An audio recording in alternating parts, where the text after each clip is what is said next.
নমস্কাৰ বন্ধুসকল, মই এইবাৰ প্ৰথম পাটপলু পুহিছোঁ।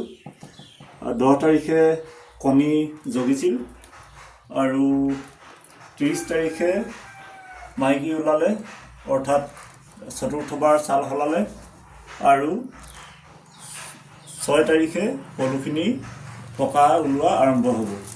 এতিয়া আমি পাত খাবলৈ দিছোঁ আৰু মাইকী ওলোৱাৰ পিছত অৰ্থাৎ পুৰঠি হোৱাৰ পাছত একে লেঠাৰিয়ে পাত খায় জিৰণি নোলোৱাকৈ।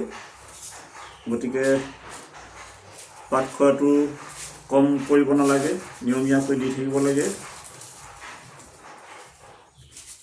ইয়াৰ পাছত পকাৰ পাছত বাঁহ সাজিবলৈ দিয়া হ'ব। এইবাৰ প্ৰথম শিকিছোঁ, পুহি ভালেই লাগিছে আৰু ইয়াৰ বিষয়ে মই এতিয়া শিকিহে আছোঁ আৰু শিকিবলৈ বাকী আছে। যদি কোনোবাই পাটপলুৰ বিষয়ে জানে তেতিয়াহ'লে আমাক জনাব, আমি আৰু শিকিবলৈ চেষ্টা কৰিম। পাটৰ মেখেলা, চাদৰ, ৰিহা ইত্যাদি কাপোৰবিলাক পাটপলুৰ সূতাৰ পৰাই কৰা হয়। পাটপলুৱে নুনি পাত খায়, তেওঁলোকে বাঁহ সাজে। এইখিনিলৈকে দেখুৱালোঁ আজি। ধন্যবাদ।